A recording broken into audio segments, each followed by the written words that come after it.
Let's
get seated so we can get started. Welcome to all of the folks tuning in through live stream, and to all of you who took time out of your day to come and meet Dr. Garrett. I'll provide a short bio, and then I'll have Dr. Garrett address the crowd and answer some questions. I'd also encourage you to complete your surveys, your online surveys, and please note they are due by 10 p.m. tonight, so that we will have time to review all of the surveys. Yes, Cindy is waiting up for you. So, and then one more housekeeping thing, and I'm trying to remember what it was. Oh, if you don't hear the question that you wanted, please ask the question. We received some comments saying, gee, I wish someone would have asked. Well, that someone is you. You know, someone else may be depending on you to ask, so ask that question. And I can assure you, Dr. Garrett has been very nice. She hasn't gotten angry at us when we ask anything, so, you know, make sure that you ask. I'll just write down the name. Yeah. Okay. Dr. Garrett has been with the Lone Star College since 2002 and is responsible for the system-wide continuing education operations of the sixth campus Lone Star College system, including career and technical education programs and personal enrichment classes serving over 15,000 students each year. Robin serves on the Texas Workforce Education Leadership Committee and was the chair from 2010 to 2012, serving workforce education for the state. She is also on the steering committee for the statewide program of study implementation project. Robin holds a Ph.D. from Southeastern University's Graduate School of Computer and Information Sciences with a concentration in technology and education. So please give a Barton welcome to Dr. Garrett.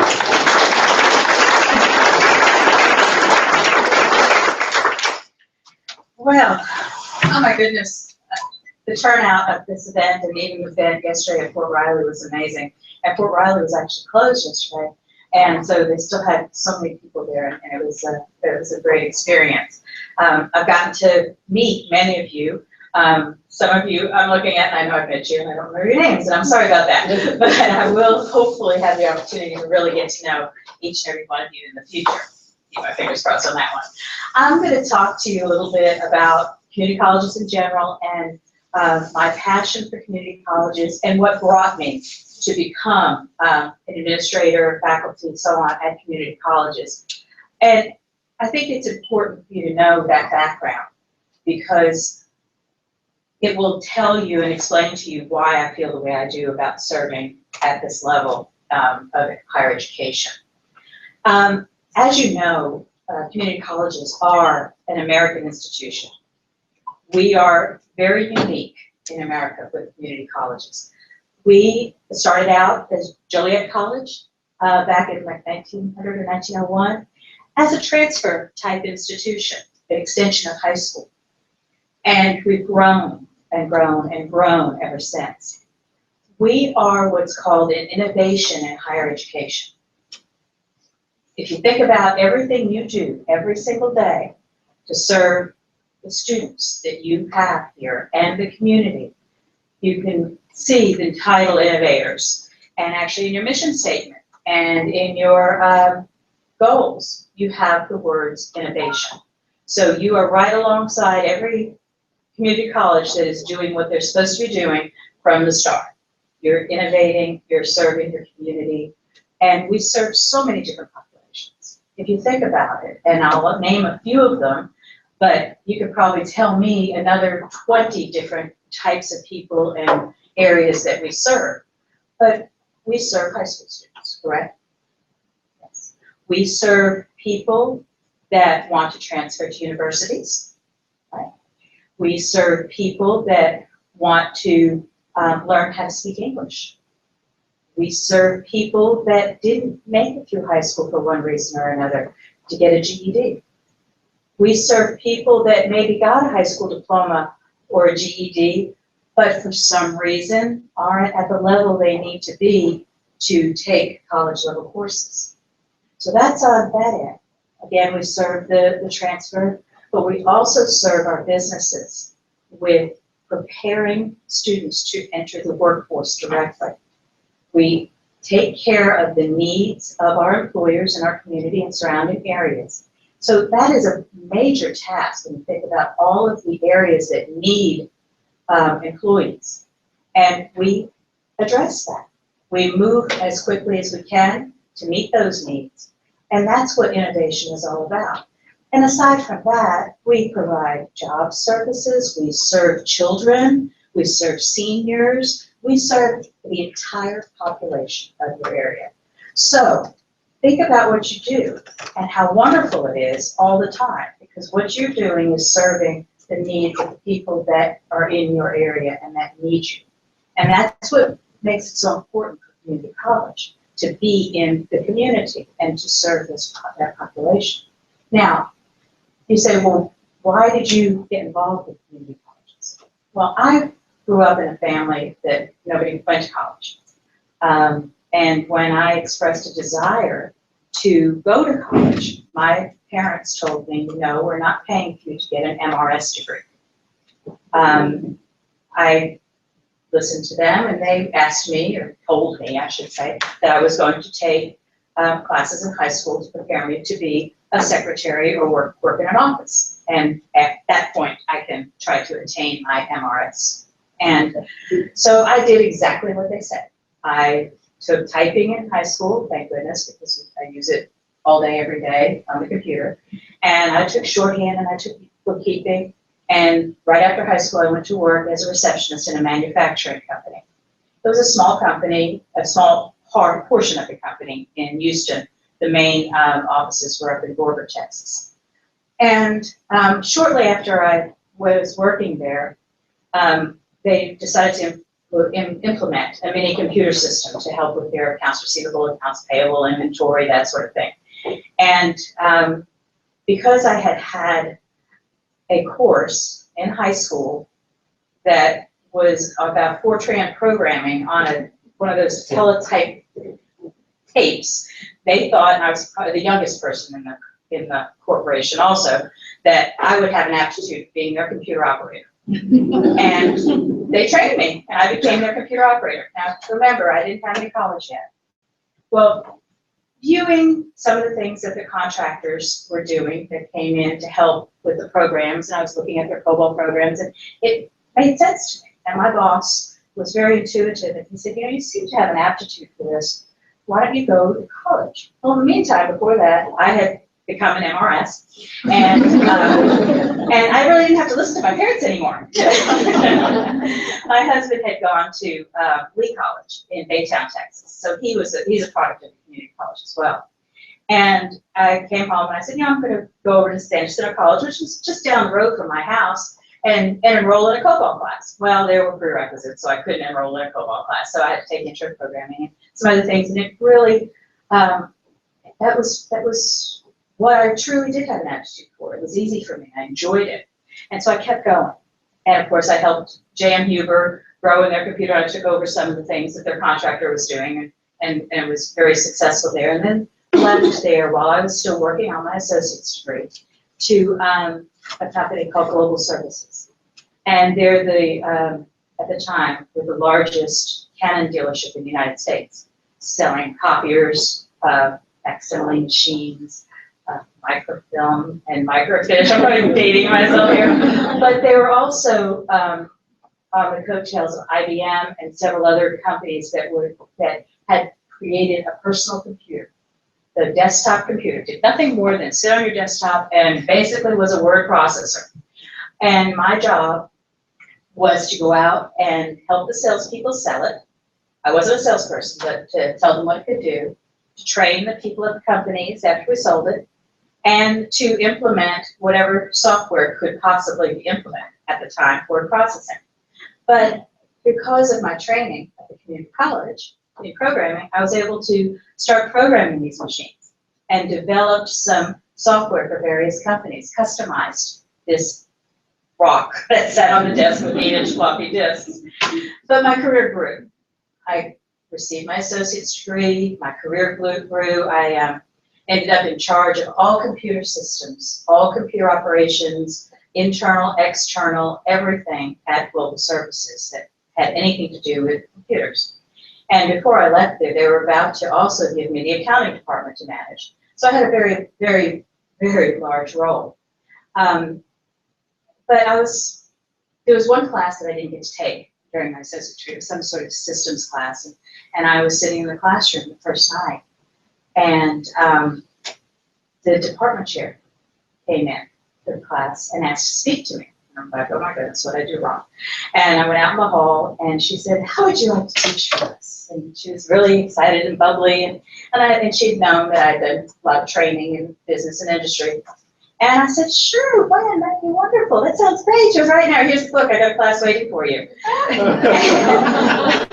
the rest is history. Okay, that's how I got my start as an adjunct faculty teaching computer information science classes, and been teaching ever since. But I still had that high-powered, high-paying job with an Audi as a company car and all the wonderful perks and long hours that went along with that. So 26 years ago today, it's her birthday, I had my daughter. And I sent her some strawberries last night at her work. But anyway, and I knew as it came close to the fall semester, when I wanted to still teach, I had love for teaching and I enjoyed teaching at night, that I couldn't do that high-powered job and do what I love to do, teach. And I had to make a decision. And I turned in those Audi keys. And I decided to teach. I taught full-time. Wasn't set out full-time right at first because the semester was starting, but it very quickly became full-time. As soon as the department chair saw that I was available, she had me in day classes, and the rest is history. But that's where I got my start. And it's all because of that class that I wanted to go take at a community college, that COBOL class, that I was able to do all this. And then move forward and get several other degrees and all those pieces of paper on my wall. But the most important one, I think the most important one was my associate's degree, because that truly got my start in my job at business as well as my job in higher education. So that's what you guys do. And there are thousands and thousands of me out there that you affect every single day. So remember, what you do to them, or for them, not to them, for them, has a lasting impact and can change their life and their family's life forever. As a matter of fact, my family, again, like I said, I was first generation college student. My daughter has 2 master's degrees. So because of the community college, my family has changed. So thank you. Thank you for listening. Now, any questions for me?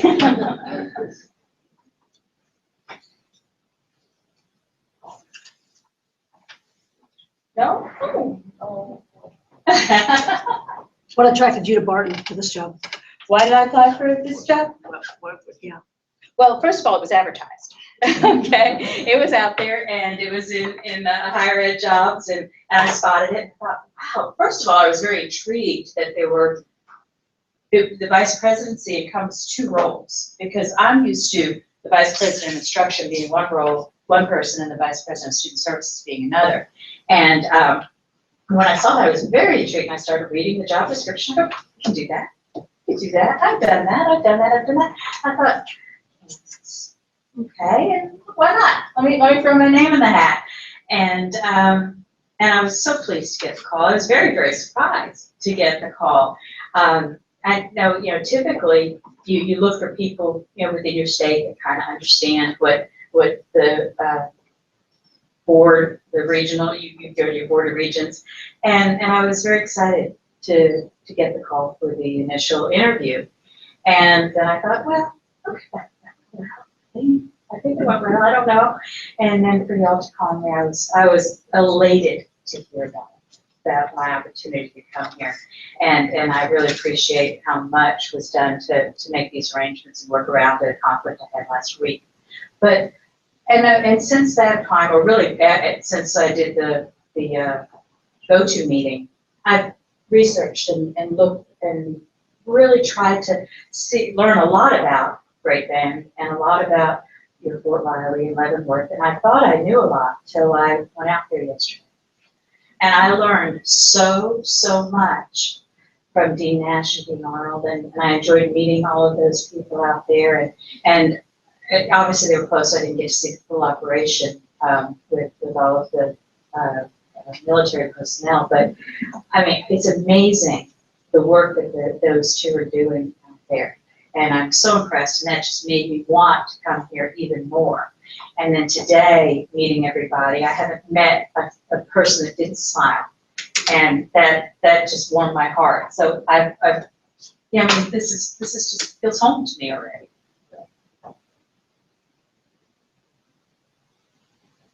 I will ask the question I've asked twice before. If nothing unpredictable. If you would get this job, Yes. What would your first month or two look like? Oh my goodness, getting to know you guys. That's my number one priority. Getting to know you, getting to know, and I say you guys, I mean, I'm originally from New York, okay? So I should say yous guys, but I did move to Texas. I'm not even tell you how many years ago, but you can figure out, with me going to high school there, or my last 2 years in high school, actually, in Humboldt, Texas. But I would really want to spend time getting to know the culture of Barton. I've learned a lot these past 2 days, but still not enough to truly understand you. And I want to understand you. I want to understand your students. I want to understand. I spent a little over an hour with your president, and got a very good background of a little bit of the history of Barton, and then his direction and what he sees for my role, as well as interacting with his role. And I think spending more time understanding that, learning about your statewide, your board of regents, the Higher Learning Commission, because my institution and my past institutions, we've been under SACS, the Southern Associations of Colleges and Schools, and now it's SACS COC, but we still call it SACS. And that would probably take up quite a bit of time, and of course getting into the numbers and getting into the detail about your programs, meeting all of the faculty, attending events. I'm sure you'll have lots of events coming up, and being a part of anything and everything I can to learn about your community and your culture here. That is most important, so that I know the direction that you're going and can be a part of that direction.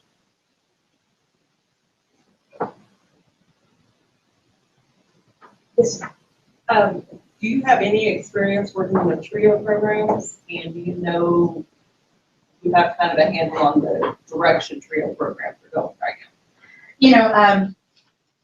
TRIO did not report to me, or does not report to me at Lone Star, and but I'm aware of them. And I did look up, and you guys, I believe, have over $1 million in grant money in your TRIO programs. And I know that TRIO has expanded. It used to be TRIO. It used to be 3 programs. And now what is it, like 8 or 9 different programs? And I believe you participate in maybe 3 of those. Okay. Yes, I mean, I know what they're to do, and I know the goal of them. I just have not had an opportunity to work directly with them.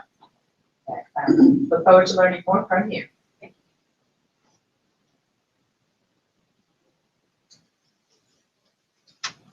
Garrett, Yes. what is your feeling towards developmental education within the community college environment? Well, it's a necessary evil, okay? And I don't mean evil really bad, but I wish that people could be prepared.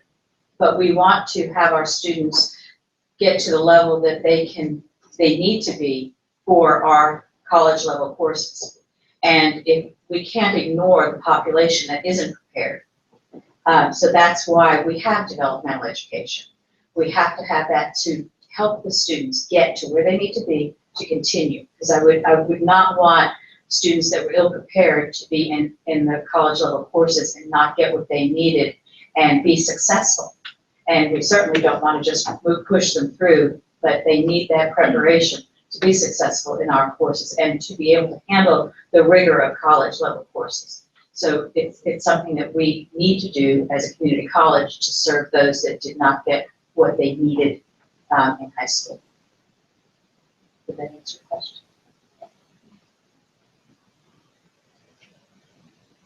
You have a follow-up, please? Yeah, actually, the state of Florida, you may be familiar, came up recently with the concept that developmental ed is up to the individual student. They can choose to participate in developmental ed, or they can choose to bypass it. It's their choice. You want to comment on that a little bit? Well, let me tell you what the state of Texas just did, or not just a year or so ago. I know you have certificate level 1, 2, and I believe 3, and then you've got your various degrees on the credit side. I think in the Board of Regents calls them A's and B's and C's, but I'm trying to get a handle on some of that. In Texas, we have a level 1 certificate and a level 2 certificate. Similar in contact hour separation based on you can't do more contact hours in level 1, so break those out. But what Texas did is they implemented a policy, a mandate. It's called the TSI, Texas Success Initiative, where students have to test to enroll in college. Well, and be at a certain level, otherwise they have to take developmental.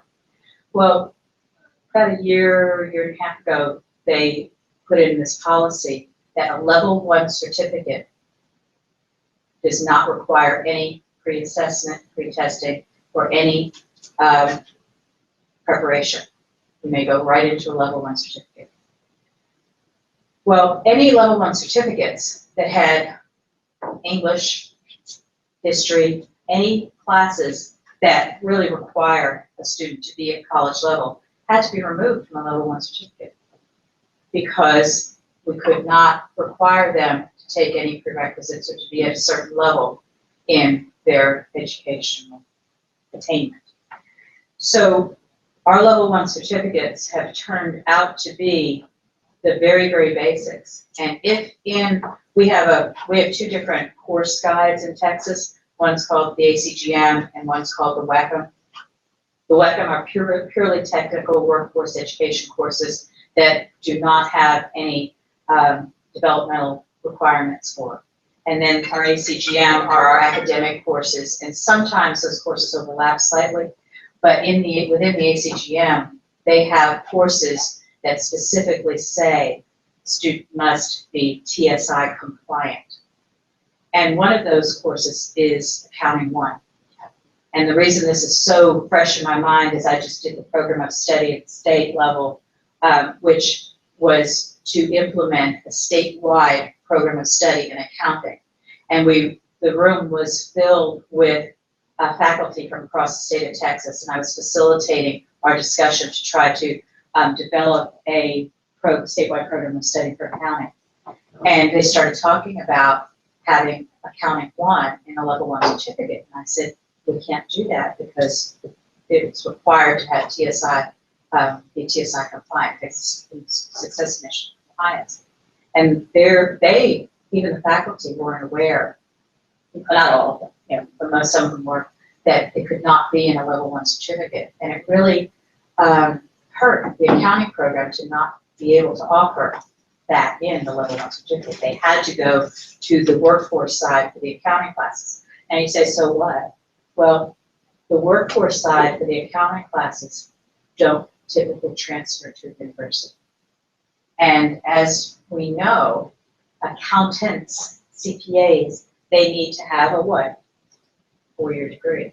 So it really put kind of a damper on the setting up of a level 1 certificate for a 4-year, for someone that was transferring to a 4-year degree. And we like to have level 1 and level 2 certificates leading into the AA or the AS because it gives a student an opportunity to attain something. We call them stackable credentials. So they attain a level 1, they attain level 2, and they get the AAS. And some stop out at various levels. But the reason I'm explaining all this is it not having the requirements to be college ready in a level 1 certificate has caused some issues in some areas. In some areas, it was no big deal. You know, you just go with the technical courses in the level 1 certificate and you move on. But I feel that when you are going to be teaching academic courses that require college preparedness, that you have to have the requirements of development that way. Bottom line.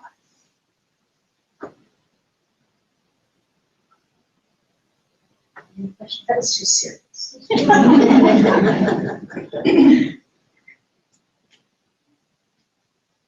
Yes, sir. Experience in Austin dealing with legislators? Did you have a lot of that? Not directly with the legislators. Our chancellor was responsible for dealing directly with the legislatures, but I work very closely with the Texas Higher Education Coordinating Board on the 2 committees I mentioned. The workforce, was in my bio, the Workforce Education Leadership Committee, which is made up of 7 of us from around the state, and we lead the workforce education courses and lead the facilitation of reviewing those courses from a task group, which is made up of some of the people from this this leadership committee, which is supported and held at the Texas Higher Education Coordinating Board. And I was telling them earlier, I have the deputy commissioner's personal cell phone number in my phone. So I have I've worked directly with very closely with the Higher Education Coordinating Board. And as a matter of fact, he brings proposals that he's trying to get through to our legislatures, to our leadership committee to review most of the time before he passes it on for our input. So indirectly, yes, but directly, no.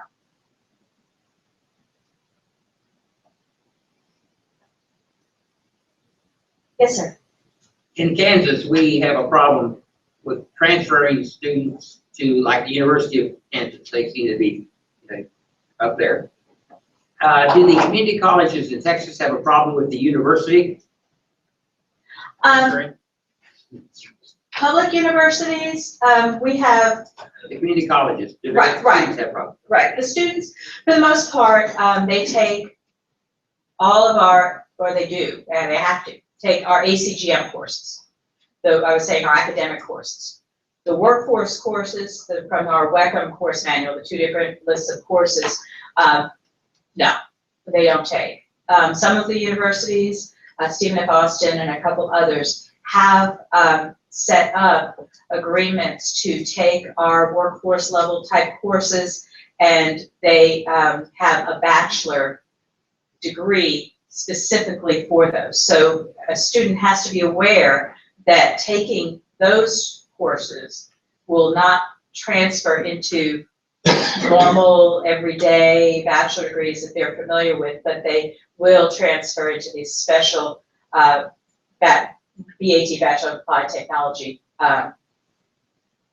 degrees. So we have both, to answer your question. On one side, they take all of our academic courses, no problems. On the other side, the workforce, it's a struggle for our students. Did that get you?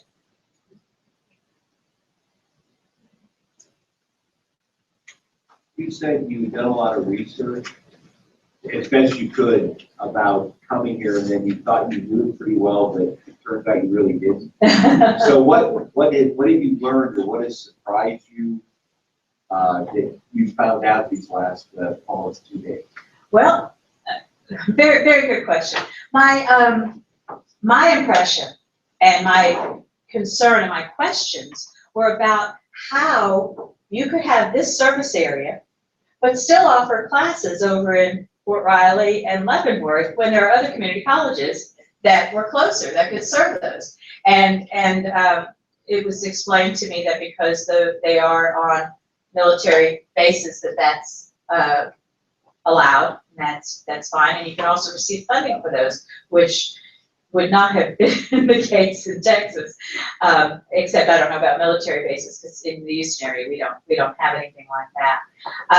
The other thing that was very enlightening was the work that you're doing even outside your state, and that I had no idea in military outside the state, and I really didn't have a grasp about the amount and the extent of your online offerings and how well you do in the online environment.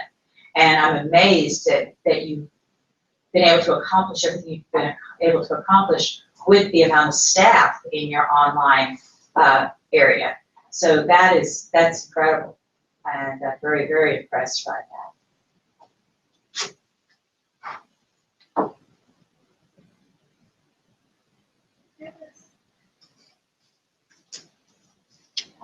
Any other questions?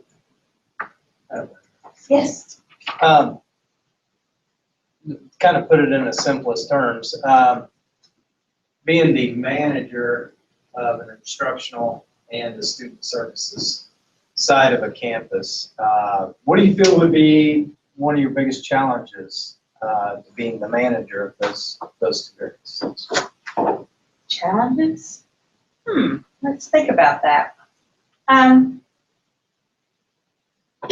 I know there are very, very competent people leading those areas, and I've met them, and I think the challenges will be minimal. But I think based on some of the discussions I've had with and the inferences I've taken from some of the interviews, that there might be some challenges in the budgeting area within the areas. Oh, did I touch on something? Okay.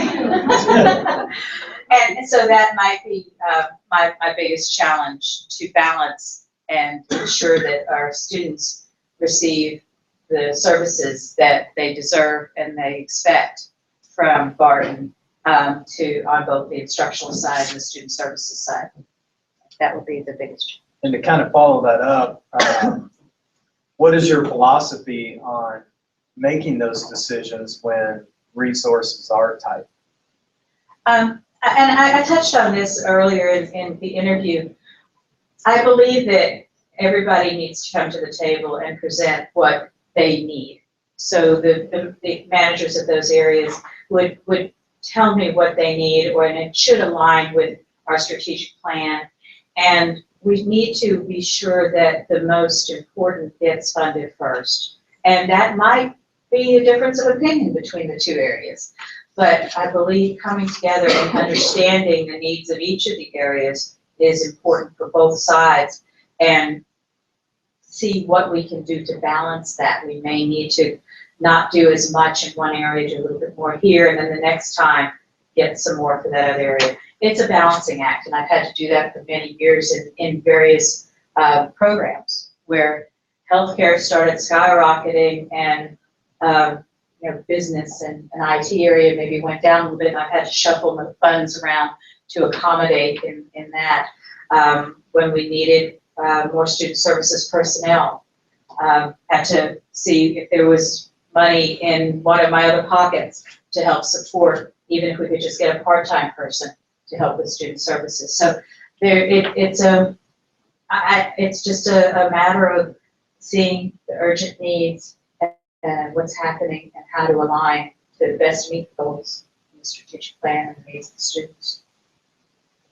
It's just something you have to do.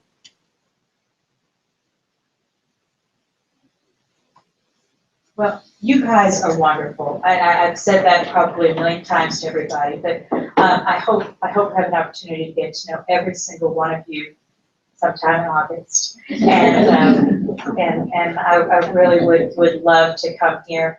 The other thing that was surprising, I'll go back to that real quick if you'll give me another moment. I thought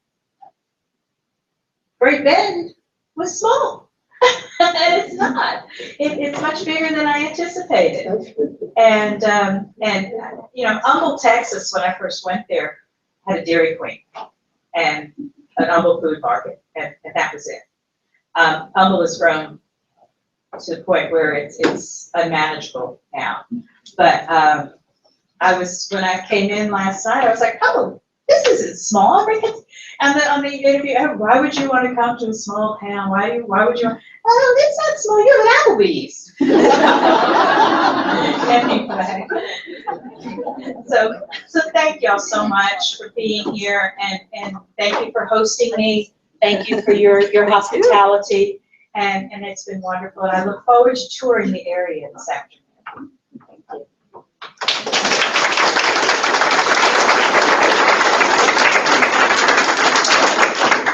For those of you who are shy, Dr. Garrett will be here for a few more minutes, and you can come up and speak to her individually if you would like to. And after that, you'll have the tour of Great Bend, and you'll be hosted by two wonderful, very knowledgeable people. Wonderful. And I'd like to thank you for coming to visit with us. Oh. We enjoyed your. Oh, thank you. Please come see me. I'll come to you too.